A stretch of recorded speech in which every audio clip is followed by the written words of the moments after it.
sou Natanael Silva Rodrigues, aluno do curso de Ciências Biológicas da Universidade do Estado do Rio Grande do Norte. Meu projeto é implicação da água de cultivo de tilapicultura continental na germinação e desenvolvimento inicial do manjericão, Osmio basilicum L. Esse projeto está sob a orientação da professora Cíntia Cavalcante de Albuquerque.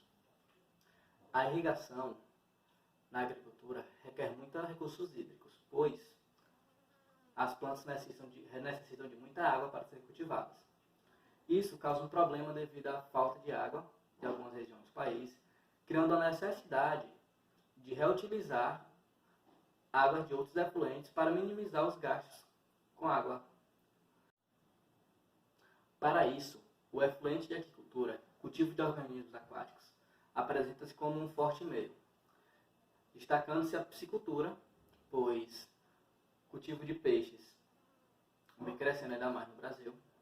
Entre esses, destaca-se ainda mais a tilapicultura, cultivo de tilápia, pois esse animal introduzido no Brasil no ano de 1970 tem sua produção crescendo anualmente, aumentando, e seus resíduos líquidos, por terem baixo teor de sais, e além disso apresentarem nutrientes como fósforo e nitrogênio, apresentam-se como uma maneira viável de irrigação e de nutrição das plantas durante a irrigação.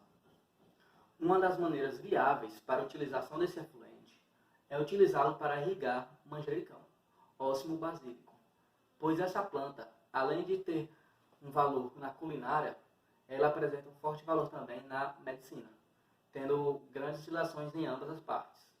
Essa planta é um pequeno arbusto, variando de 30 a 50 centímetros na sua fase adulta. O experimento foi realizado na Casa de Vegetação, do Laboratório de Fisiologia e Bioquímica de Plantas da Universidade do Estado do Rio Grande do Norte. Esse experimento foi realizado em sementeiras, onde foram plantados com três tratamentos, T1, T2 e T3, 45 repetições em cada de sementes. As sementes foram plantadas 3 sementes por cada célula, e essas células foram irrigadas com água de abastecimento durante 7 dias. Após 7 dias, essas plantas vieram a receber cada um tratamento específico. T1 com efluente de piscicultura, T2 com água de abastecimento servindo como controle negativo, e T3 com solução nutritiva para hidroponia, servindo como controle positivo.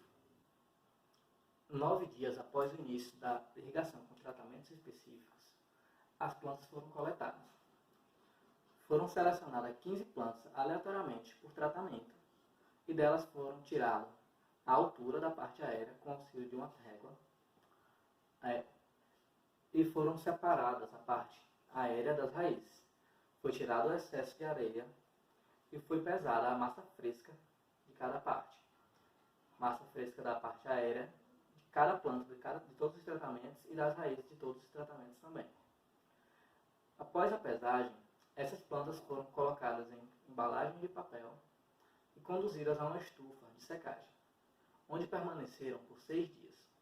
6 dias lá dentro, no 6º dia, elas foram retiradas e foram pesadas a massa seca dessas plantas.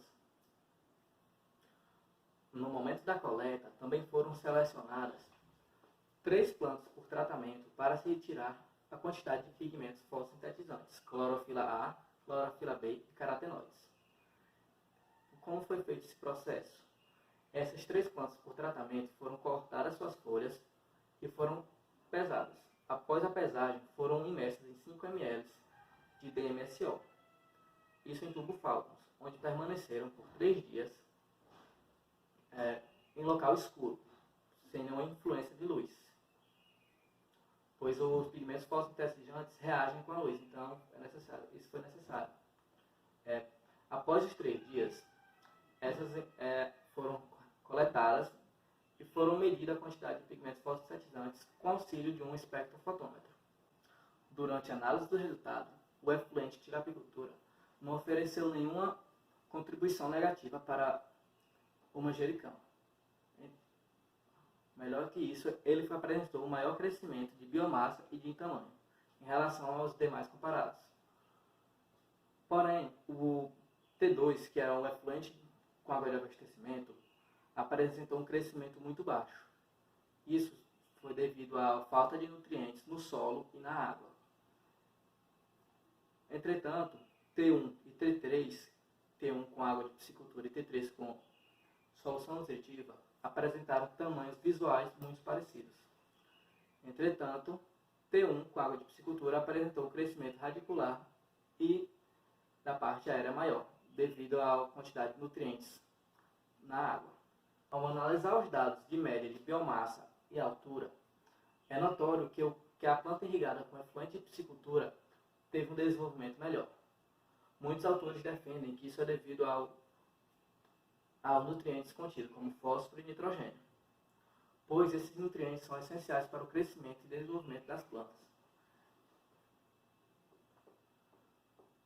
tornando-se a piscicultura uma maneira viável para a irrigação dessas plantas, favorecendo o crescimento da biomassa de algumas espécies. No caso, a do manjericão, Ósimo basílico, que foi conduzido o projeto. Conclusão. O efluente de piscicultura continental mostrou-se eficiente para a irrigação do manjericão Ósimo basílico L, influenciando positivamente a biomassa, tamanho do mesmo, provando que pode ser utilizado no campo, tornando-se uma maneira viável de diminuir os custos com recursos hídricos.